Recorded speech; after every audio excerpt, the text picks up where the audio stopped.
We are continuing with the Vibhuti Yoga, where we come to that part where in this class particularly, we have a lot of verses from Arjuna.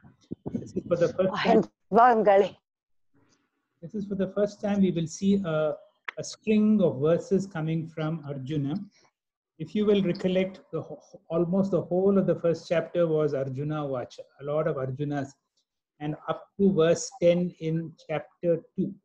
And then in chapter 2, he asks a question about Sthira Pragna Kabasha.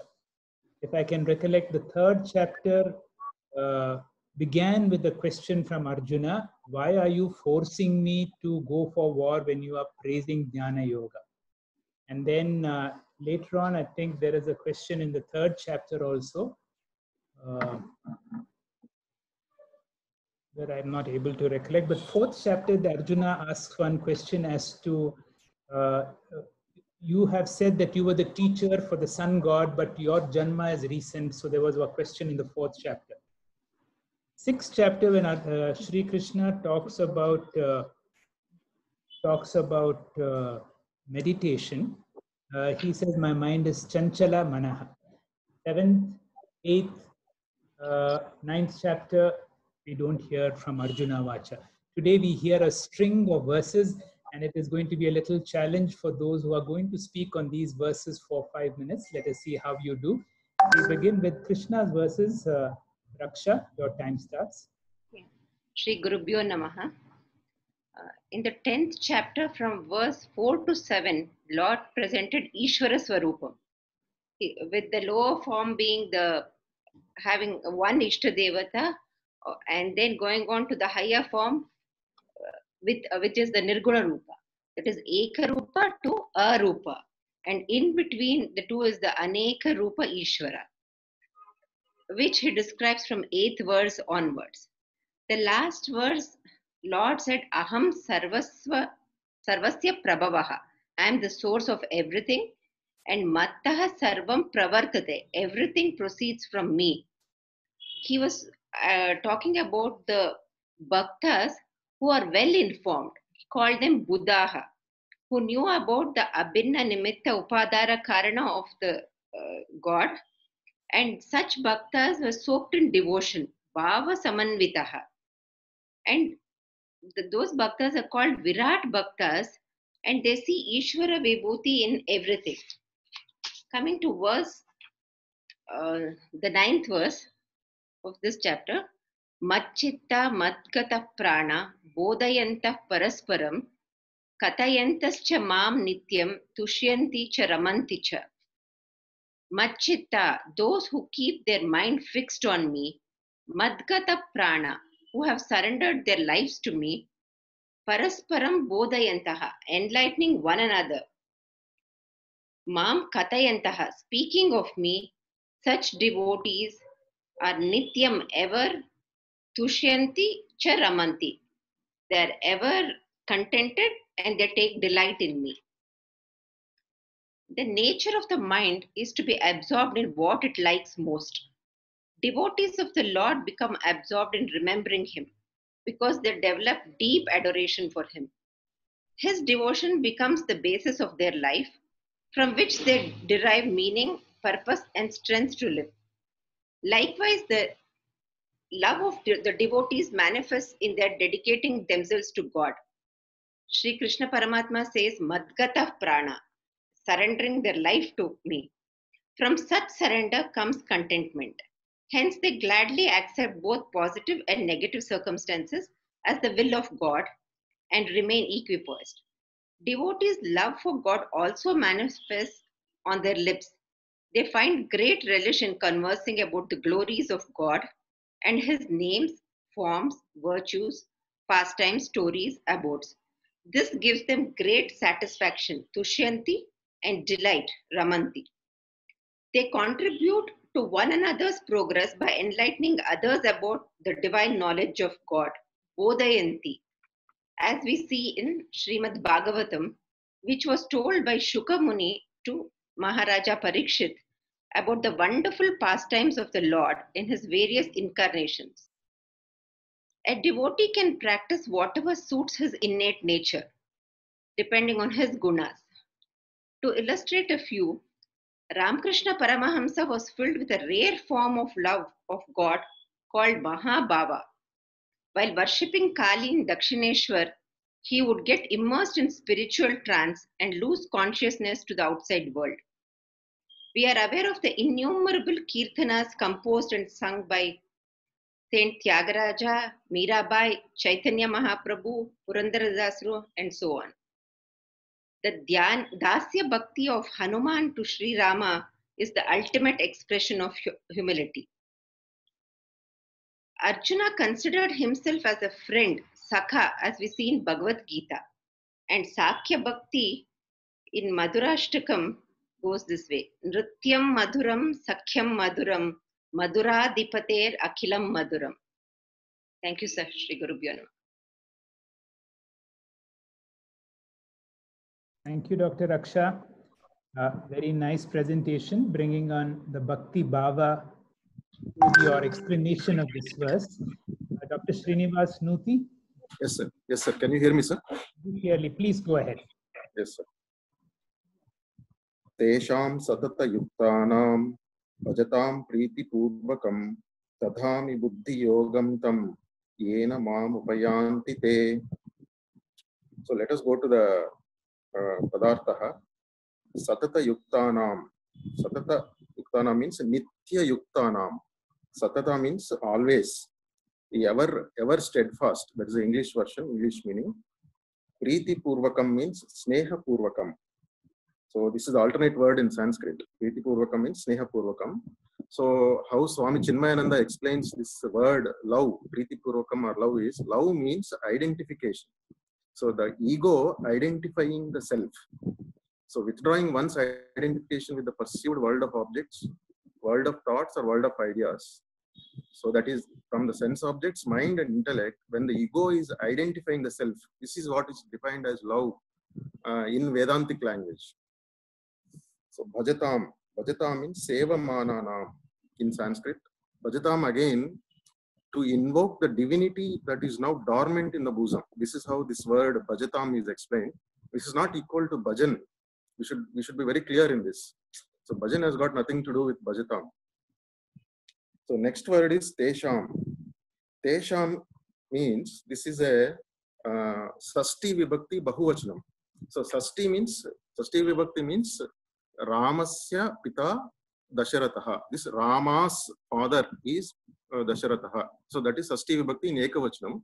Whereas in bahuvachanam, balanam, like that it comes. Balanam, whatever. So the children's, so apostrophe s is sasti vibhakti. Whereas in Sanskrit, we use sasti vibhakti in another format also. That is among the five or among the people. If you want to select one, like Pandavanam Yudhishtharaha Jyeshtaha. That means among Pandavas, Yudhishthira is the elder one. So we need to know this word because this whole chapter is Sasti Vibhakti Bahuvachanam. So Pandavanam Dhananjayaha Ham Muninam so all these words goes like that. All are Sasti Vibhakti words. This whole chapter is all the vibhutis of the God. Nearly 75 vibhutis the Bhagavan describes. All the vibhutis are explained in Sasti Vibhakti Bahuvachanam. That means among them. That's the equivalent word in English. So here, Tesham means Tesham Buddhanam.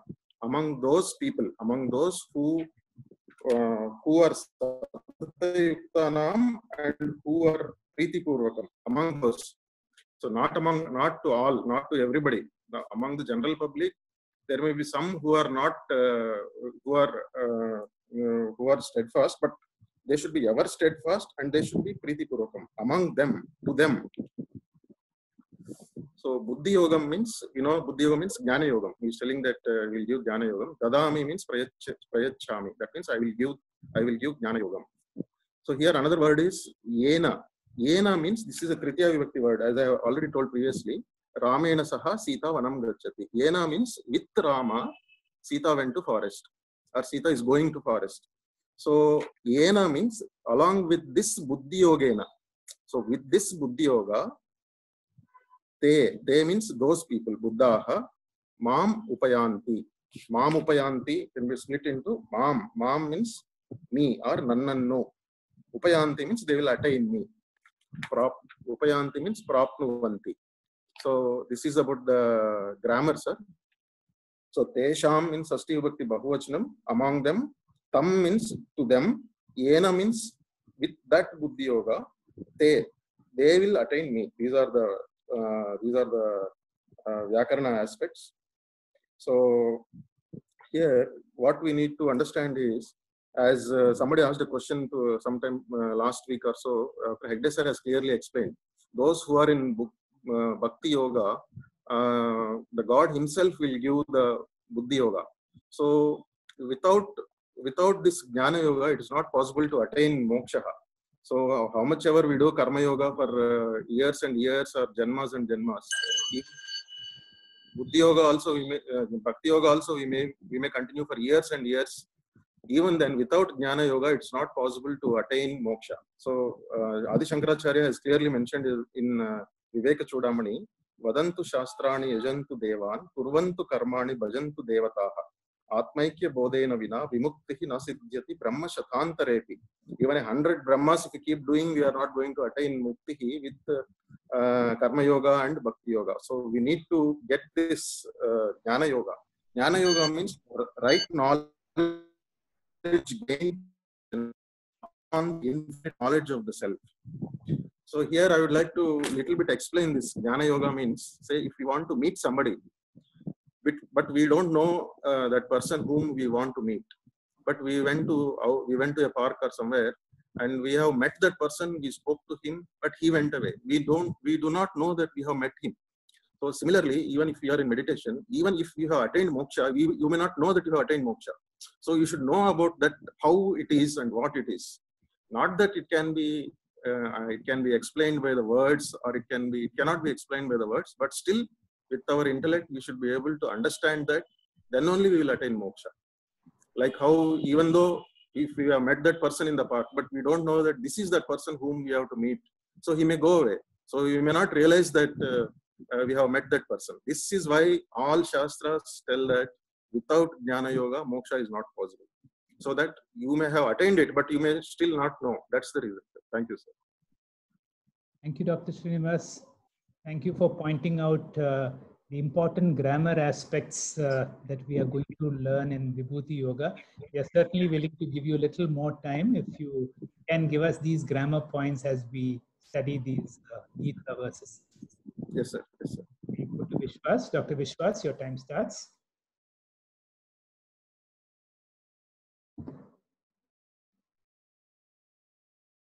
Vishwas, are you there? We'll proceed. We'll proceed. I'll contact him and find out if he's there or not. Yes, sir. So we go to the next speaker, Vani. Hari Om, sir. Shri Gurubhyo Namaha. This is the 12th verse from chapter 10. Arjuna Vacha.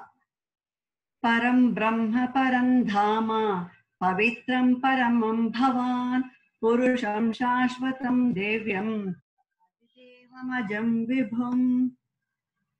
So in this chapter, the first 11 verses, Krishna gave the essence of Vibhuti Yoga.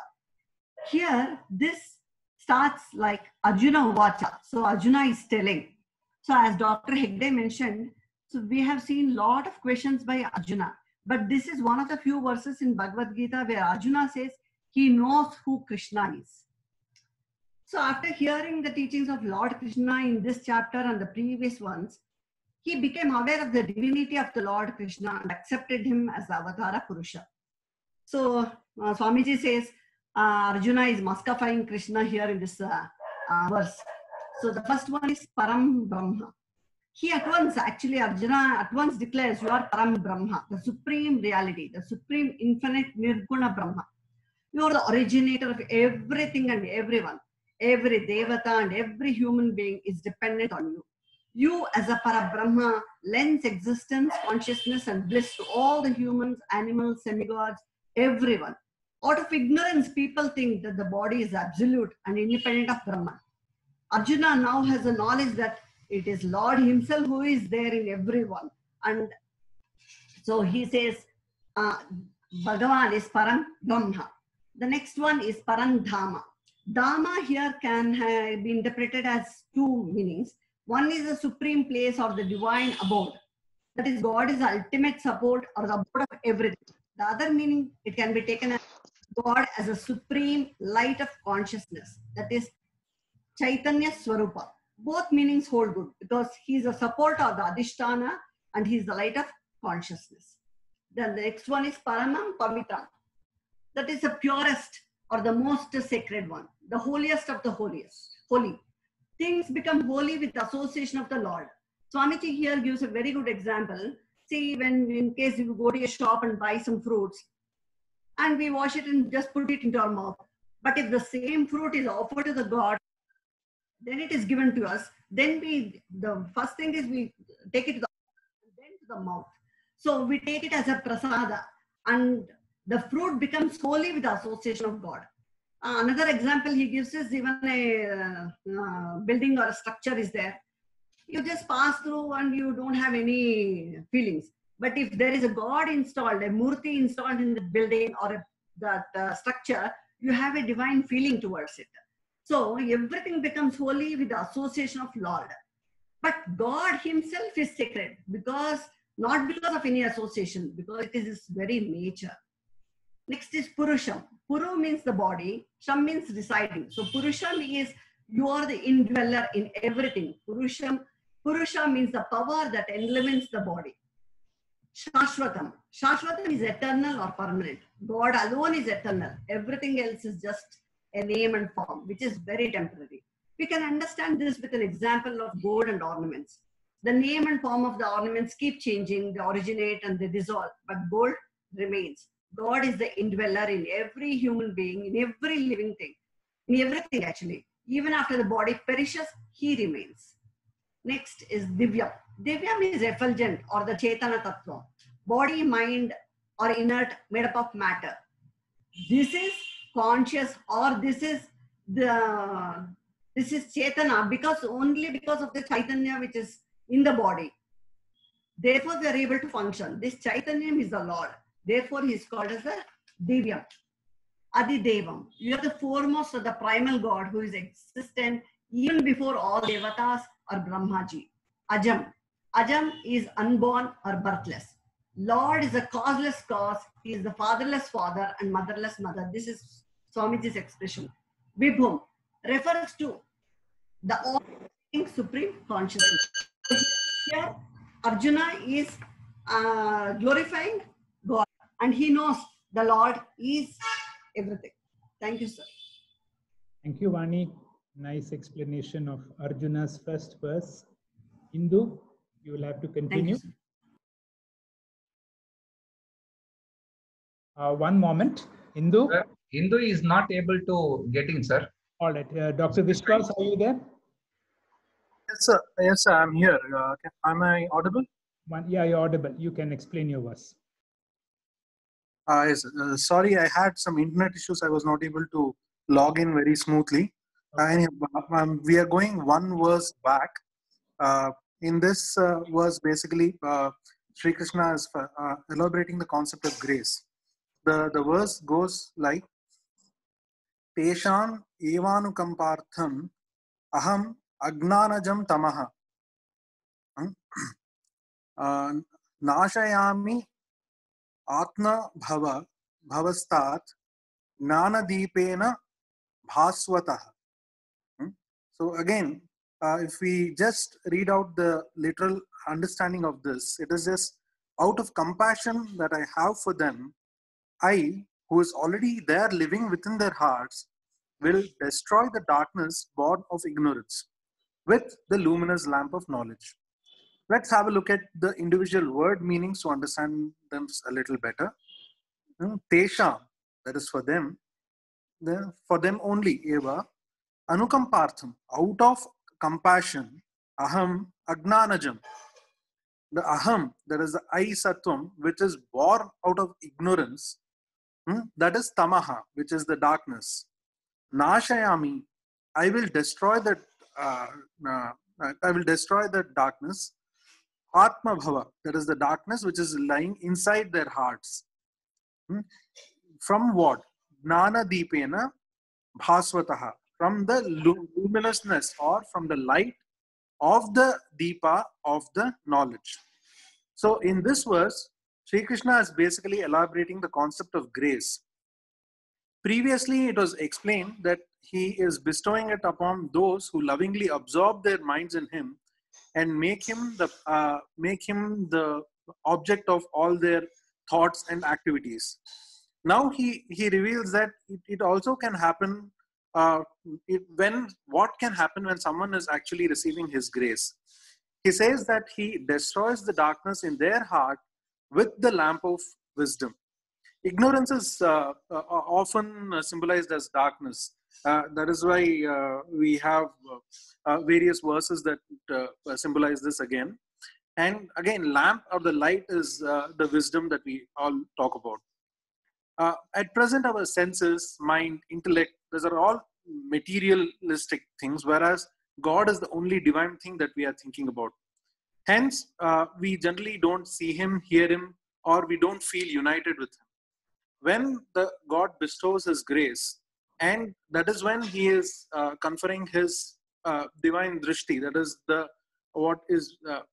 which is the probably more like a Shuddha Sattva, that we will be able to denounce the Maya and we will be able to see him, or we see the intellect because of the divine grace that he has bestowed upon us.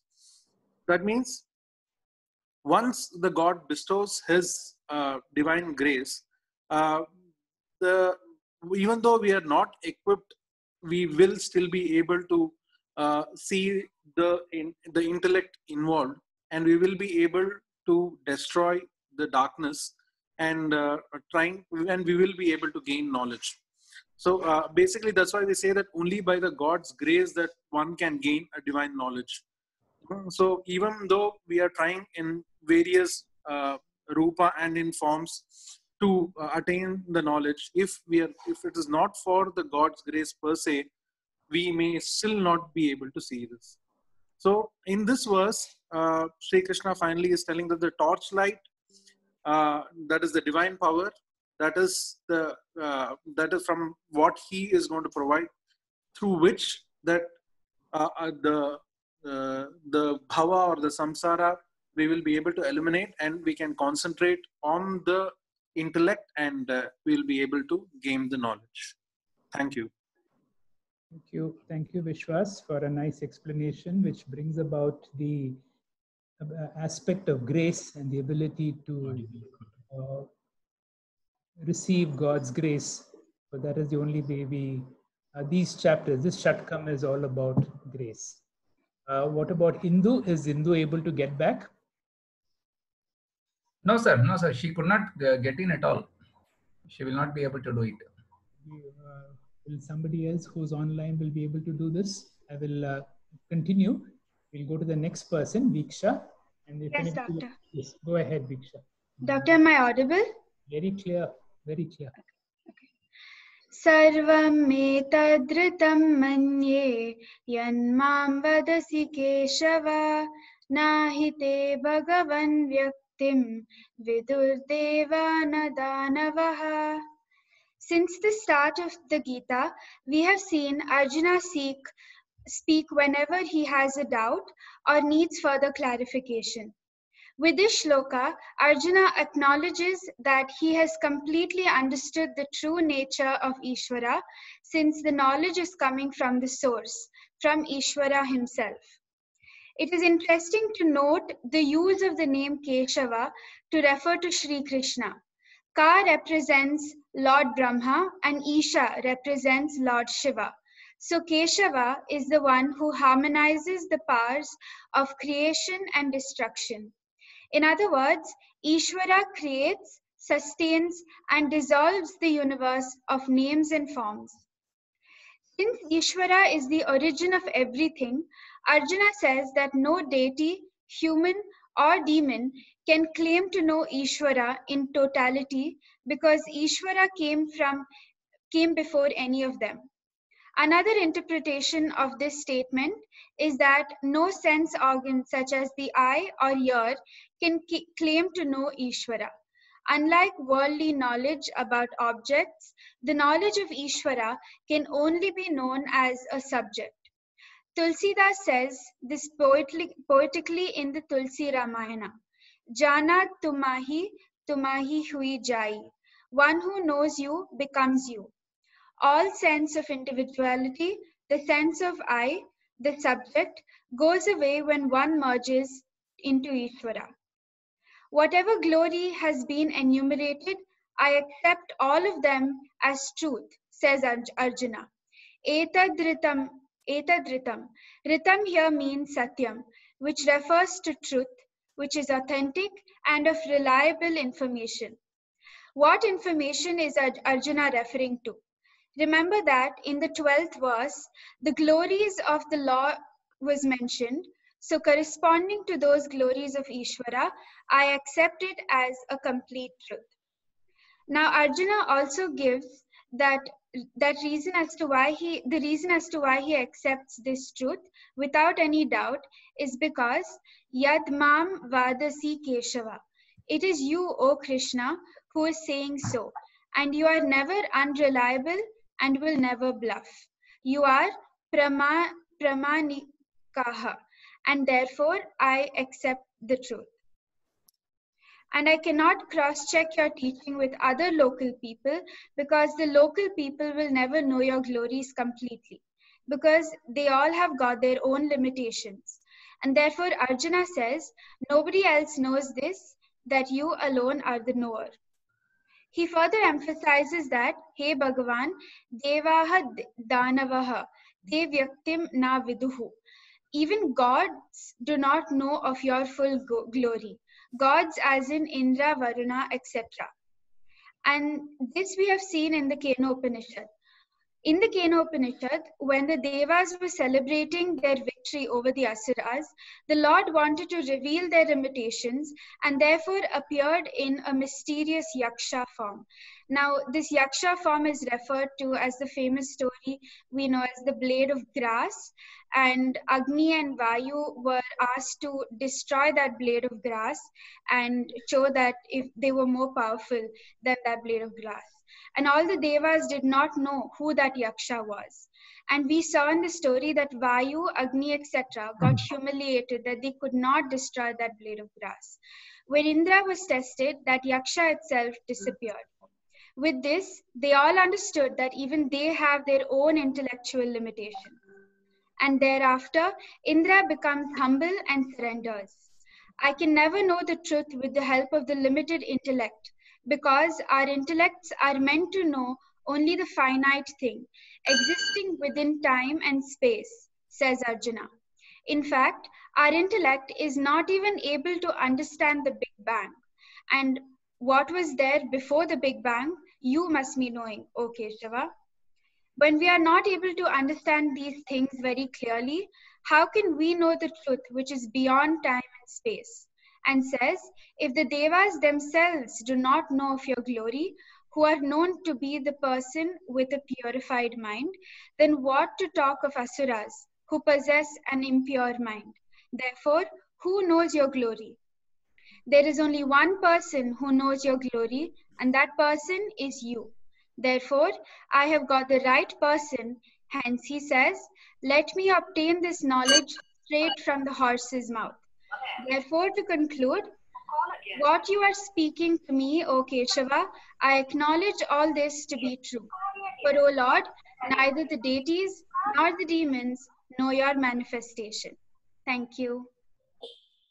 Thank you, Viksha. Very nice and a clear explanation. And with all the good examples that you went to Kenopanishad to support this verse. I will go back to Indu's verse if Dr. Sundar, are you there? Sir, Sundar, Sir, Indu is presenting through my phone. She's trying through my phone. She's online now. All right. Sundar, it's okay? Yes, absolutely. Okay, Indu, you can start. Yes. Am I audible? Yeah. Okay. Shri Gurubhyo Namaha. Arjuna Uvacha. Ahustvam Rishayascha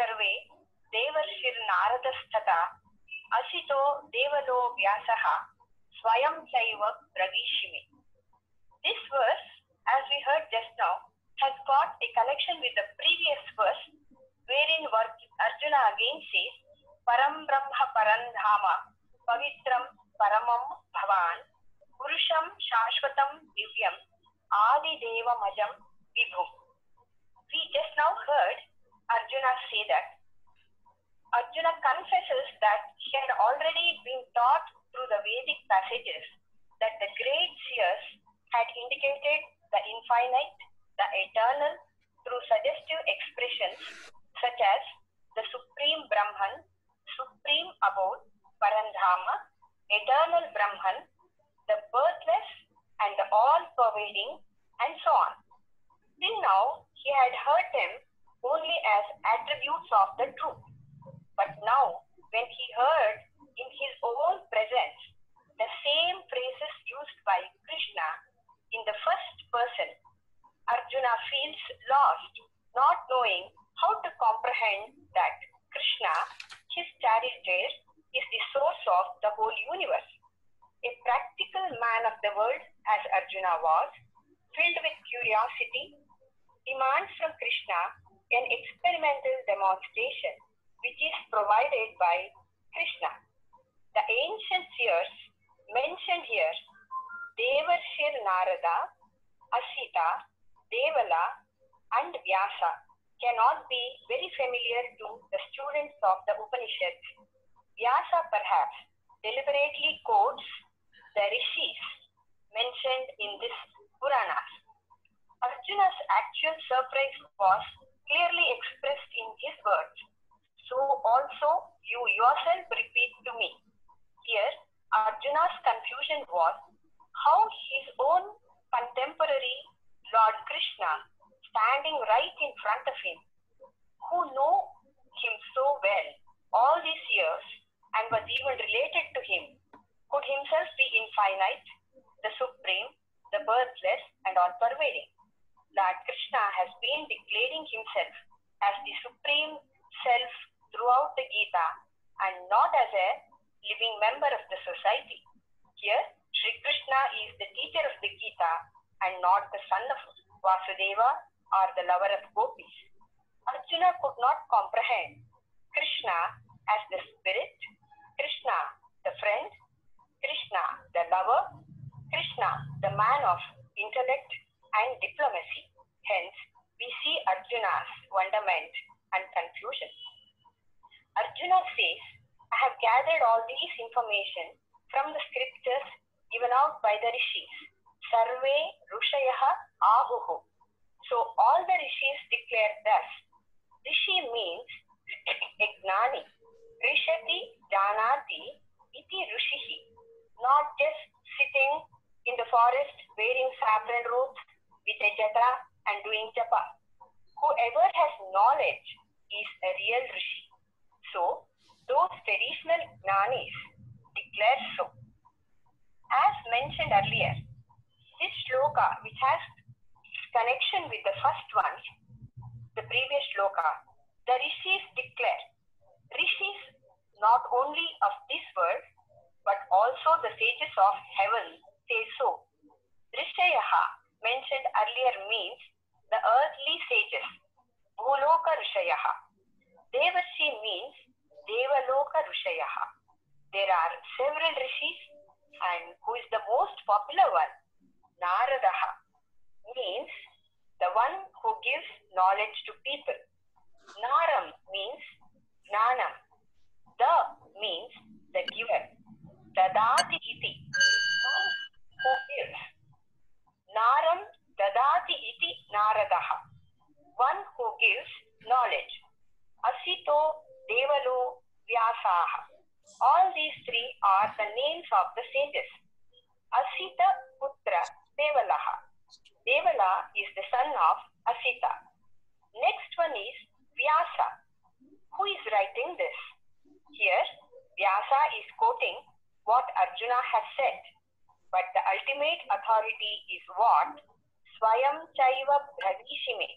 You yourself declare so, and I got full Shraddha in you. Others may or may not give the right knowledge, but you will never mislead me, and therefore you are Brahman, Parabrahma, Parandhama, Pavitram, says Arjuna. Revered Swamiji Param humorously puts it this way, saying all these adjectives are for glorifying Krishna. Not that Krishna wants it, but it is for Arjuna's tripti, satisfaction that he is saying this. Some knew Sri Rama as an avatara. Many thought he was only the son of Dasharatha. Rama would just smile and proceed, says Param Pujya Swamiji Param. Thank you, sir. Thank you, Indu. You made your presentation bypassing some internet obstacles through a telephone call. Thank you, Venkatesh Prasad, sir. Yeah, thanks, Venkatesh, for making this arrangement possible. Yes, I must thank him and be grateful to him. Thank you. Shall we go to Colonel Vijayan? Yes, sir. Am I audible, sir? Very clear. Go ahead, sir. Thank you, sir. Hari Om. Swayamevatmanam atmana atmanam vetha tvam purushotamaha bhuta bhavana bhutesa deva deva jagatpate. Swami Chinmayananda says that this verse is more of a prayer or a stuti. Here Arjuna says, Swayamev atmana atmanam vetha tvam purushottama.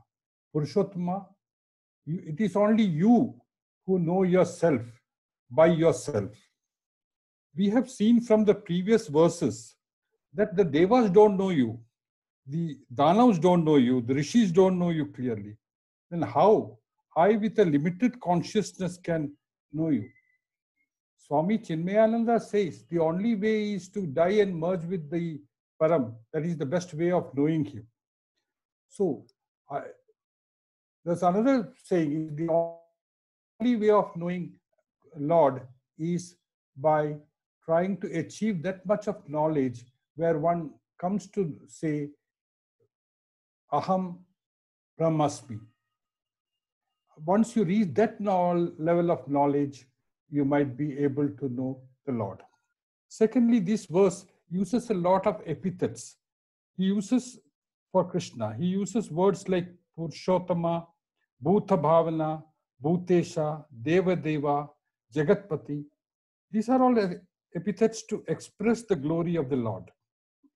The word Purushottama is a technical word which has been amplified in chapter 15 by Lord Krishna. It consists of the Kasara Purusha, the Akshara Purusha, and the Uttama Purusha. The Akshara Purusha is the manifest matter, the Akshara Purusha is the unmanifest matter or energy, and the Uttama Purusha is the conscious principle. In other words, the universe is made up of tangible matter, the intangible matter, and the consciousness. Uttama Purusha is the consciousness, and when reversed, it becomes Purushottama. Arjuna says, this physical form from which I am seeing you is not exactly you. It is only an incidental vesha, a role play. You are the pure consciousness. You are the Chaitanya Rupa, the Chidrupa. Addressing further, Arjuna says that you are the conscious principle from where matter evolves as creation and dissolves back into you. You are the Bhuta Bhavana. Bhavana means creator, the Karta. Bhuta means Srishti. You are also the Bhuteshu, the controller of the universe you created. You are that great manager. You are not only the Srishti Karta, but also the Sthiti Karta. The Indra, Vayu, Agni, which control all our life, are controlled by you. You are the Deva Deva.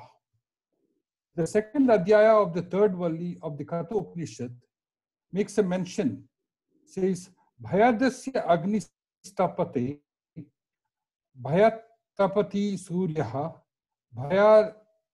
bhayada indrasya vayuscha mrityor dhavati panchamaha. From the fear of him, the fire burns. From the fear, the sun shines. From the fear, Indra and the wind and the death, the fifth speeds. You are the Jagatpati, the protector of the world. Hence, to summarize, O Krishna, the creator of all beings, the sustainer of all beings, the God of all gods, the protector of the universe, you alone know yourself by yourself. Thank you, sir. Thank you, sir, for a nice explanation and the quotation from the Taittiriya Upanishad, Shikshavali.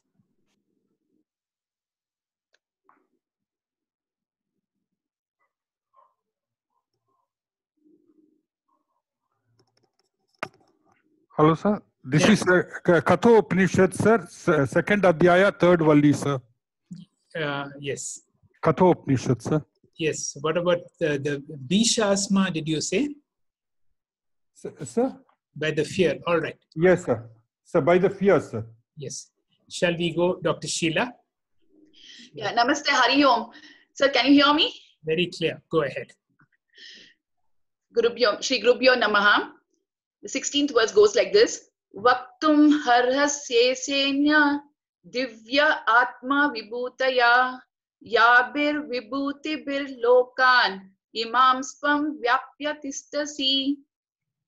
Till now, from 12th verse, Arjuna has glorified Krishna in so many ways as Purushottama, Nira Atishaya, that is unparalleled one, the one who cannot be excelled in Jnanam, Aishwarya, Bala, Shakti, and also as Bhuta Bhavishyati, the one who makes everything to come into existence. So, such a Brahman is difficult to know. So, now Arjuna asks for a favor. It is like, as Swamiji has told, till now it is like Namakam in Sri Rudram, now it is Chamakam. That is, Arjuna is asking for a favor. What is that? Let us go with the words. Vaktum har asi. You are the only fit person, capable, eligible person to say. Arhati means eligible. Atma vibhutaya means all your own glory or your manifestations. What type of glories? Divyaya, that is, which is divine, extraordinary one, and that which cannot be easily known. Asesena, it means it in their entirety, without forgetting or without leaving anything, completely. Yabihi vibhutihi, by which vibhutis, that is glories, imam lokan, all this visible world, creation, lokas, tvam vyapya tistasi, you have pervaded. So the verse goes, you are only fit person to narrate completely the divine glories of yours, by which glories you remain pervading this world. So as you know, Arjuna knows Vedanta. The supreme truth is already been told in previous chapters, that Brahman is only one supreme reality and the world is phenomenal existence. Then why is Arjuna asking for these vibhutis? That is, vibhutis are Visheshena Bhavati iti vibhuti, where manifestations of Brahman is in an extraordinary, magnificent way, in a pronounced manner. So, but what? Arjuna is representing us. Arjuna is only a pretext to sage Vyasa to tell all these to humanity. Ordinary people like us, we do not know we are Brahman. Aham Brahmasmi, that is Suddha Chaitanya, is Chinmanaisya, that is, it is of pure consciousness, it is of the nature of pure consciousness. Advitiya, that is non-dual. Nishkalashya, no divisions. Asharirina, there is no form. Such a Nirguna Brahma is not easy to comprehend. So, vibhutis are required as alambana to meditate, which are great, brilliant, magnificent, with some sort of connection with supreme reality. So, upasana is recommended in Upanishad, Vedas also. Because at upasana level, you try to understand the nature of reality and try to attain that status, unlike at karma level where it is mainly asking and taking. So Brahma Anusandhanam is required. What is it? It is a gradual process or gradually creeping to the Brahman level from Saupadika Brahma, that is with upadhis, with attributes, climb Nirguna path to attain, to reach Nirupadika Brahman. All the vibhutis, which will be told in subsequent verses, are for the purpose of upasana, that is meditation. It is an intermediary stage between karma and jnanam and a purification process to become uttamadikari. Thank you, sir. Thank you, Dr. Sheila. So with this, we have a lot of expectations because a lot of praising of the Lord, and now the question has been clearly given. So we will look forward for the answers in the next class. Om Purnamada Purnamidam Purnat Purnamudachyate Purnasya Purnamadaya Purnamevavashishyate. Om Shanti Shanti Shanti. Om Sarve Bhavantu Sukhinaha Sarve Santu Niramayaha Sarve Bhadrani Pashyantu Ma Kaschid Dukkha Bhakvade. Om Shanti Shanti Shanti. Thank you, sir.